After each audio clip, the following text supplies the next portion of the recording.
উপস্থিতিবৃন্দ, এটি ছিল আজকে আমাদের দ্বিতীয় বক্তব্য, যে বক্তব্যটি আপনারা ইতিমধ্যে শুনেছেন।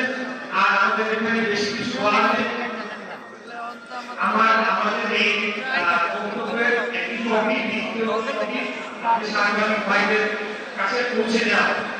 আমি সাংবাদিক ভাইদের প্রতি অনুরোধ জানাবো যে আপনারা অনেকদিন ধরে আমাদের এই আন্দোলনের সাথে যুক্ত রয়েছেন এবং আপনারা প্রতিনিয়ত এই আন্দোলনটি আপনাদের মতো করে আপনারা কাভারেজ নিয়ে চলেছেন এবং বিভিন্ন ব্যক্তিবর্গের সাথে কথা বলেছেন। আপনারা জানেন যে এই আন্দোলনের সাথে এই ঢাকা দক্ষিণ সিটি কর্পোরেশনের সর্বস্তরের কর্মকর্তা কর্মচারী এবং ঢাকা দক্ষিণের স্থানীয় বাসিন্দা যারা এই এলাকার ভোটার, তারা রোদ বৃষ্টি ঝড় ঈদের ছুটি সবকিছু উপেক্ষা করে কিন্তু স্বতঃস্ফূর্তভাবে এই আন্দোলনে তারা যোগদান করেছে।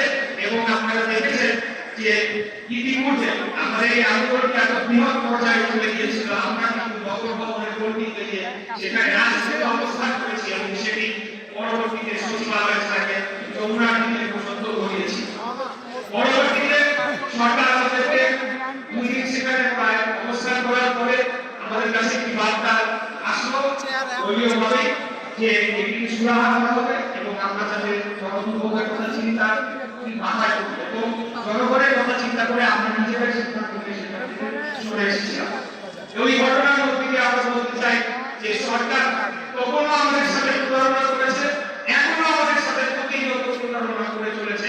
আমি বুঝি না যে তাদের উদ্দেশ্যটা কি, এতদিন হয়ে গেল তার কোন উদ্দেশ্যে এবং কিসের জন্য, কি এমন রয়েছে যেটি কারণে তারা আসলে দক্ষিণ সিটি কর্পোরেশনে এটা এই ধরনের অচল অবস্থা করে রেখেছে, সেটা জনগণ জানতে চায়। আমি আজকে আপনাদের মাধ্যমে আমি দুর্নীতি দমন কমিশনকে আহ্বান জানাতে চাই, আপনারা এখানে আসুন, এসে এখানে যত জায়গায় আসিফ মাহমুদ সজীবুল্লাহ অফিস করেছে, কি কি দুর্নীতি করে দিয়েছে তার সমস্ত কিছু আপনারা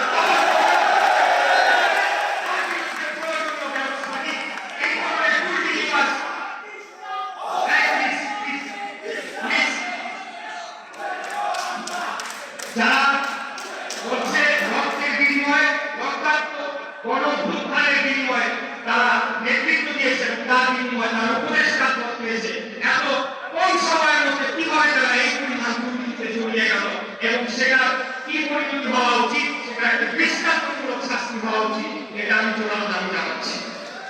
আর আমি আরেকটি কথা বলতে চাই সরকারের উদ্দেশ্যে যে আমাদের আপনারা যদি ধরে নেন যে এই আন্দোলনকে আপনারা এইভাবে আপনারা অজ্ঞান সহকারে যাবেন, তাহলে কিন্তু এই আন্দোলন আবার নগর ভবনের গণ্ডি পার হয়ে রাজপথে অবস্থান করবে।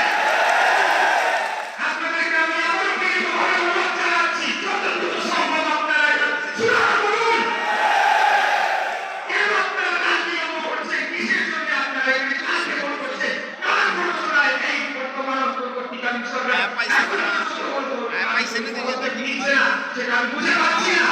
আপনারা পদক্ষেপ নিন, আমাদেরকে মুক্তি দিন, জনগণকে মুক্তি দিন, আপনারাও শান্তিতে থাকুন। অন্যথায় যতক্ষণ না পর্যন্ত আপনারা সুরাহা করবেন, আমি আপনাদেরকে বারে বারে বলছি, আবার বলছি, নিশ্চিতভাবে বলতে চাই, এই আন্দোলন থামার নয়, সেই সবার বহুকে পার হয়ে গেছে।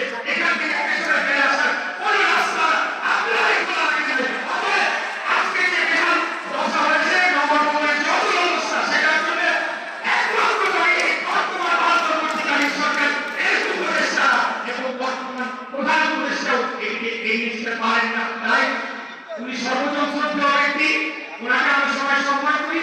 আমি ওনার উদ্দেশ্য আবারও বলতে চাই, আপনি সাংবাদিক সাহেব, ক্যামেরা আছে, সাংবাদিক সাহেব এবং এখানে একটা যৌক্তিক সুরাহা করার মতো আর পিছনে ক্যামেরা, আমি তাকে একটু তুম না, আমি ইউটিউব, আমি ভিডিও।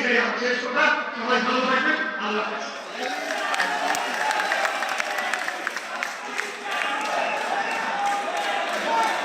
আবার বিরক্ত গেলে এটাকে দাঁড়াবো, বিরক্ত গেলে কই দিলাম আমি ইউটিউব, আবার বিরক্ত করে আমি ইউটিউব, আমি ভিডিও বলি নাই। আমি আপনার ডাক্তার উত্তরে একটা